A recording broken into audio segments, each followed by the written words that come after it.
السلام علیکم۔ داڑھی کے بارے میں شریعہ کا ماڈریٹ اسٹانس یعنی کہ معتدل موقف کیا ہے؟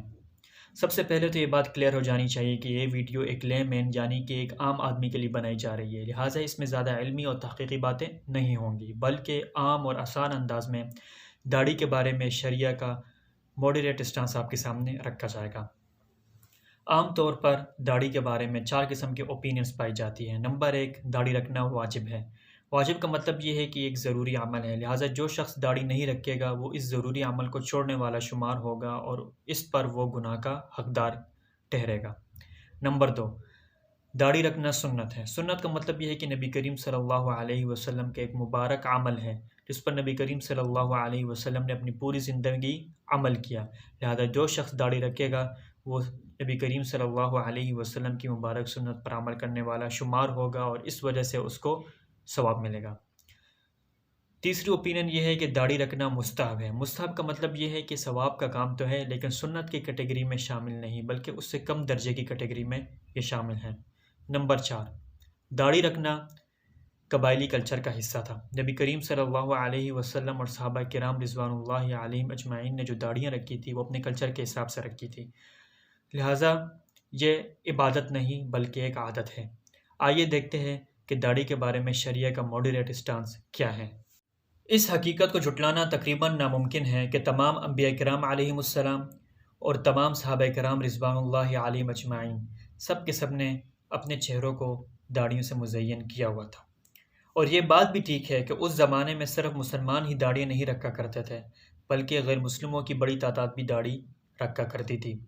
لیکن آج کے دور میں اگر کوئی شخص داڑھی رکھتا ہے تو اس کا مطلب یہ ہے کہ وہ نبی کریم صلی اللہ علیہ وسلم کی ظاہری پیروی کی کوشش کر رہا ہے، اور جو شخص بھی نبی کریم صلی اللہ علیہ وسلم کی پیروی کرے گا، چاہے وہ ظاہری اعمال میں ہو یا باطنی اعمال میں ہو، وہ اجر کا مستحق ہوگا۔ البتہ یہ بات ذہن میں رکھنی چاہیے کہ ظاہری پیروی کے ساتھ ساتھ باطنی پیروی کرنا بھی ضروری ہے، یعنی ان تعلیمات پر عمل کرنا بھی ضروری ہے جو نبی کریم صلی اللہ علیہ وسلم نے مسلمانوں کے باطن کی اصلاح کے لیے دی یا معاشرے کی اصلاح کے لیے دی۔ اس پوری بات سے ایک نتیجہ اور بھی نکلتا ہے کہ اگر داڑھی صرف کلچر کا حصہ ہوتا تو ہمیں کم از کم کوئی ایک مثال تو ایسی ضرور ملتی کہ جس میں کسی شخص نے، کسی صحابی نے، کسی نبی نے داڑھی نہیں رکھی ہوئی ہوتی، لیکن ہمیں پوری تاریخ میں کوئی ایسی مثال نہیں ملتی، کوئی ایسے نبی کا تذکرہ نہیں ملتا جو بغیر داڑھی کے تھے، یا کسی ایسے صحابی کا تذکرہ نہیں ملتا جو بغیر داڑھی کے تھے۔ اس سے پتہ چلتا ہے کہ داڑھی میں عبادت کا پہلو بھی پایا جاتا ہے، یہ صرف عادت نہیں تھی۔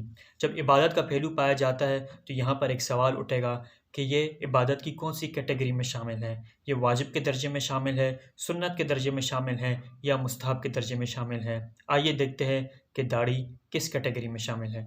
عام طور پر ہمارے معاشرے میں جو داڑھی کے بارے میں اوپینین پائی جاتی ہے وہ یہ ہے کہ داڑھی رکھنا واجب ہے۔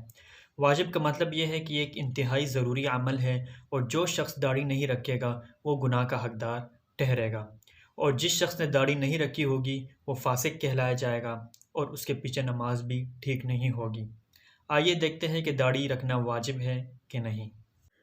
داڑھی رکھنا واجب نہیں ہے، اس پر میں آپ کے سامنے چند آرگومنٹس پیش کروں گا۔ پہلا آرگومنٹ یہ ہے کہ فقہاء نے واجب کی جو ڈیفینیشن بیان کی ہے اس کے مطابق داڑھی کو واجب نہیں قرار دیا جا سکتا۔ فقہاء نے لکھا ہے کہ واجب وہ عمل ہوتا ہے جس کا کرنا ضروری ہوتا ہے اور نہ کرنے پر کوئی وعید ہوتی ہے، یعنی اگر کوئی شخص واجب کرے گا تو ایک ضروری کام پر عمل کرے گا، لیکن اگر وہ واجب کو چھوڑے گا تو اس صورت میں اس کو ایک وعید کا سامنا کرنا پڑے گا، مثلا اس کو گناہ ملے گا، قیامت والے دن اس کو عذاب کا سامنا کرنا پڑے گا۔ یہ واجب کی ڈیفینیشن ہے۔ جب ہم داڑھی کو دیکھتے ہیں تو داڑھی کے بارے میں احادیث کے پورے ذخیرے میں ہمیں کوئی ایسی وعید نہیں ملتی کہ جس شخص نے اگر داڑھی نہیں رکھی ہوگی تو اس کو قیامت والے دن فلاں عذاب کا سامنا کرنا پڑے گا۔ دوسرا آرگومنٹ یہ ہے کہ احادیث میں داڑھی کے لیے فطرت کا لفظ استعمال ہوا ہے۔ الفطرہ، فطرت کا مطلب ہے کہ سنت، کہ داڑھی سنت ہے۔ داڑھی کے علاوہ بھی باقی چیزوں کو الفطرہ میں شامل کیا گیا ہے، جیسے کہ مونچھوں کو کتروانا، ناخنوں کو کاٹنا، ناک میں پانی ڈالنا، جمعے کے دن غسل کرنا، یہ ساری چیزیں بھی فطرہ میں شامل ہیں، اور فقہاء ان ساری چیزوں کو سنت کی کیٹیگری میں شامل کرتے ہیں اور ان میں سے بعض کو مستحب بھی قرار دیتے ہیں۔ تو اس کے مطابق تو داڑھی کو بھی سنت کی کیٹیگری میں شامل ہونا چاہیے، کیونکہ داڑھی کے ساتھ جو دیگر اعمال ہے وہ سنت کی کیٹیگری میں شامل ہے، تو داڑھی کو بھی سنت کی کیٹیگری میں شامل ہونا چاہیے، نہ کہ واجب کی کیٹیگری میں۔ داڑھی کے واجب ہونے پر تیسری دلیل یہ پیش کی جاتی ہے کہ جو شخص داڑھی نہیں رکھتا وہ در حقیقت کفار کے ساتھ مشابہت کر رہا ہوتا ہے، اور کفار کے ساتھ مشابہت کرنے سے منع کیا گیا ہے، لہٰذا داڑھی رکھنا واجب ہے۔ آئیے دیکھتے ہیں کہ کیا کفار کے ساتھ مطلقاً مشابہت سے منع کیا گیا ہے یا بعض صورتوں میں مشابہت سے منع کیا گیا ہے۔ کفار کے ساتھ مشابہت صرف ان اعمال میں ممنوع ہے جو خاص ان کے مذہب کا حصہ ہوتے ہیں۔ مثلاً اگر کوئی شخص، کوئی مسلمان صلیب پہنتا ہے تو اب یہ کرنا اس کے لیے جائز نہیں، کیونکہ صلیب عیسائیوں کا ایک خاص نشان ہے۔ اسی طرح کفار کے تہوار منانا، مثلاً اگر مسلمان کرسمس ڈے مناتے ہیں یا ہولی کا تہوار مناتے ہیں تو یہ کرنا ممنوع ہے، کیونکہ یہ خاص ان کے مذہبی تہوار ہے۔ اس کے علاوہ کفار کے ساتھ مشابہت ان اعمال میں بھی ممنوع ہے جو ہمارے مذہب میں گناہ ڈکلیئر کیے جا چکے ہیں۔ اس کے علاوہ جو کام ہے ان میں مشابہت سے کوئی حرج نہیں۔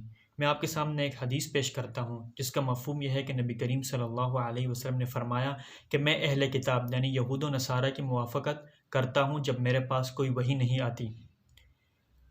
ہوا یوں تھا کہ جو مشرکین مکہ تھے وہ بیج کی مانگ نکالا کرتے تھے بالوں میں، جبکہ اس کے مقابلے میں یہود و نصارہ جو تھے وہ اپنے بالوں کو ماتھے پہ چھوڑ دیا کرتے تھے، یعنی کہ بیج کی مانگ نہیں نکالا کرتے تھے۔ تو نبی کریم صلی اللہ علیہ وسلم نے بجائے مشرکین کی موافقت کرنے کے اہل کتاب کی موافقت کی تھی۔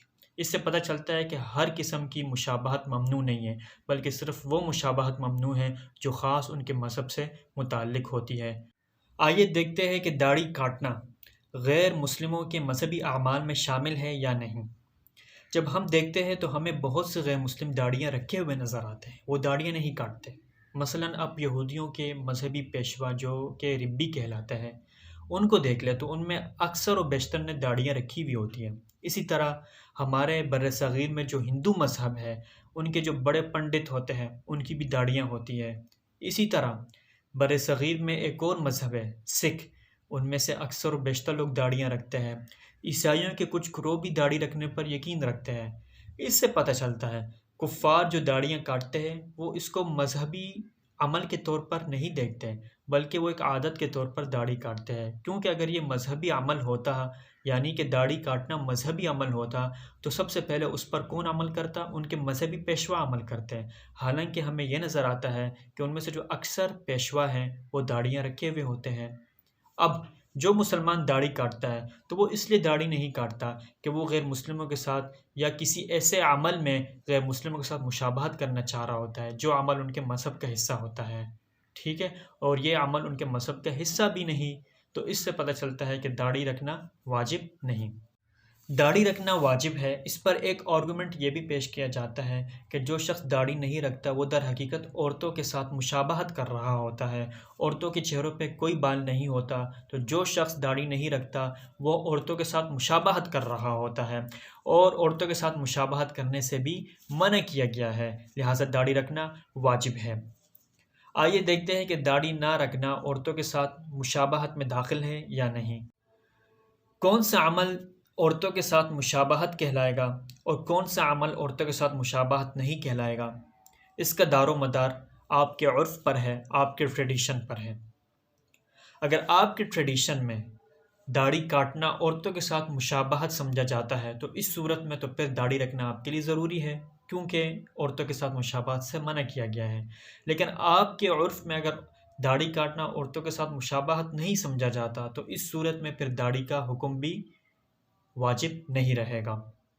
ہمارے ہاں جو عرف رائج ہے، ٹریڈیشن رائج ہے آج کل، اس کے مطابق تو داڑھی کاٹنے والا عورتوں کے ساتھ مشابہت کرنے والا نہیں سمجھا جاتا، لہٰذا اس وجہ سے بھی داڑھی رکھنا واجب نہیں ہے۔ آخری آرگومنٹ یہ ہے کہ سنت کی دو قسمیں ہوتی ہے، ایک کو سنن ہدی کہا جاتا ہے اور ایک کو سنن زوائد کہا جاتا ہے۔ سنن ہدی وہ ہوتے ہیں کہ جس پر عمل کرنا ایک درجے میں ضروری ہوتا ہے اور جن کو چھوڑنے سے کراہت لازم آتی ہے اور گناہ کا خطرہ ہوتا ہے۔ دوسری سنت وہ ہے جس کو سنن زوائد کہا جاتا ہے، جن کا تعلق رہن سہن، لباس، کھانے پینے کے ساتھ ہوتا ہے۔ تو جو داڑھی ہے وہ سنن زوائد میں شامل ہے، نہ کہ سنن حد میں شامل ہے، اور سنن زوائد کا حکم یہ ہے کہ اس پر عمل کر لیا تو بہتر، نہ عمل کیا تو کوئی گناہ نہیں ہوگا۔ تو خلاصہ یہ نکلا کہ داڑھی رکھنا واجب نہیں بلکہ سنت ہے۔ نبی کریم صلی اللہ علیہ وسلم نے اس سنت پر عمل کیا تھا، اور صحابہ کرام رضوان اللہ علیہم اجمعین نے بھی اس سنت پر عمل کیا تھا۔ پھر سوال یہ ہے کہ کتنی داڑھی رکھنا سنت ہے؟ تو اس بارے میں بھی کئی اوپینینز ہیں، لیکن سب سے بہترین اوپینین یہ ہے کہ آپ کے چہرے پر اتنے بال ہونے چاہیے کہ جس سے پتہ چل سکے کہ اس بندے نے داڑھی رکھی ہوئی ہے۔ اس ویڈیو کو بنانے کا مقصد یہ تھا کہ آپ کو دو ایکسٹریم اوپینین کے درمیان ایک موڈریٹ اسٹانس دیا جا سکے۔ ایک ایکسٹریم اوپینین تو یہ ہے کہ داڑھی ایک خاص عرب کلچر کا حصہ تھی، لہٰذا یہ ایک عادت ہے اور اس میں عبادت کا کوئی پہلو نہیں پایا جاتا۔ دوسرا ایکسٹریم اوپینین یہ ہے کہ داڑھی رکھنا بہت ہی ضروری ہے اور اس کے بغیر آپ فاسق سمجھے جائیں گے۔ موڈریٹ اسٹانس یہ ہے کہ داڑھی میں عبادت بھی ہے اور عادت بھی ہے۔ عبادت اس لیے ہے کہ نبی کریم صلی اللہ علیہ وسلم نے اور تمام صحابہ کرام رضوان اللہ علیہم اجمعین نے داڑیاں رکھی ہوئی تھی، اور ہمیں کوئی ایک مثال بھی ایسی نہیں ملتی کہ جس سے پتہ چلتا ہو کہ کسی نے داڑھی نہیں رکھی ہو۔ اور یہ عادت بھی ہے کیونکہ مختلف کلچر میں یہ پائی جاتی ہے، اسی لیے بہت سے غیر مسلم بھی ہمیں داڑھی رکھے ہوئے نظر آتے ہیں۔